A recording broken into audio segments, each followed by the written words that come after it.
This tutorial will demonstrate how to achieve claw wounds using makeup. Before beginning your wounds, you want to think about what kind of creature created the claw marks. For instance, you want to think, is this a large animal? Is this a small animal? Is it a large dog, a werewolf? Is it a toddler? Just kidding. Anyway, you want to adjust the size of your claw marks to fit the size of the creature. And I began by using a white eyeliner pencil, just sketching in where I want my claw marks to be, and I did make 4 of them across my cheek. To build up the edges of the wound to make it look like the skin has been ripped from the face, I'm using my favorite product, which is 3rd Degree, and this is just a silicone modeling compound that you can use and apply directly to the face. So I've mixed it up and I'm taking my spatula and applying thin lines of the 3rd Degree around the actual white marks of my wounds.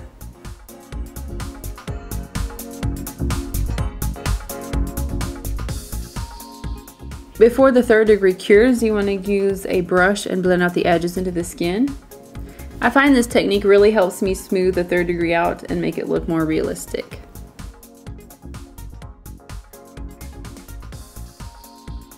I did build up my 3rd Degree in multiple layers. If you want to do that, you want to wait for the first layer of 3rd Degree to set, and then you can apply more on top.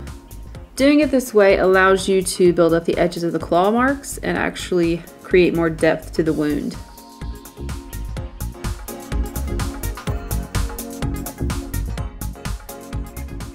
At this point, I used my spatula to pick at the edges of the wound.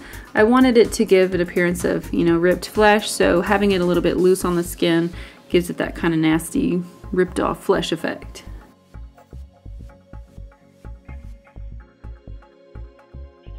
Third Degree can be a bit shiny, so I just applied my face powder on top. To color the inside of the wounds, I'm using my Skin Illustrator Onset palette, and this is the Flesh Tone palette. This is an alcohol activated paint, so I'm using the Skin Illustrator Activator and spraying it into Rose Adjuster 2, and then I'm just painting that on the insides of the wound.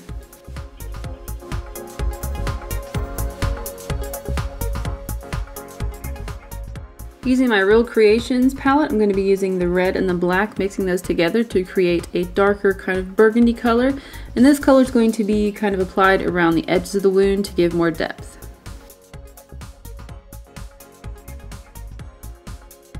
Usually when you're getting clawed in the face, there's going to be a little bit of skin irritation, so I'm taking the Rose Adjuster 2 and applying it lightly around the edges of my claw marks. To create the red wash of color, you want to dilute the Rose Adjuster, just add a little bit more alcohol and you'll have a nice kind of watercolor effect. I also took my Q-tip dipped in alcohol and blended in circles around the edges to blend out that red into the skin. I wanted the red to appear as if it was coming from underneath the skin, so I applied a layer of my face powder. This next product I'm going to be using is a paste. It's kind of like a blood paste. You can see on my palette of Fun, it is really thick and goopy, and the idea behind it is to create a kind of texture inside of the wound. As you can see, I'm just using my spatula to apply it inside the claw marks.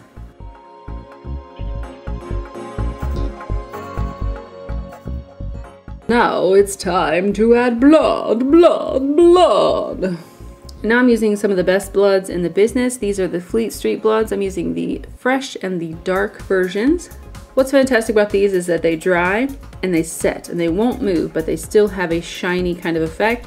So they look fresh even though they're not dripping all down your face like normal bloods would be. I applied those bloods using Q-tips and a brush. And I went in with the fresh and then finished off with the dark. As I was finishing up, I noticed that I applied a little bit too much blood paste, so I took the end of my spatula and moved it around towards the edges of the wound.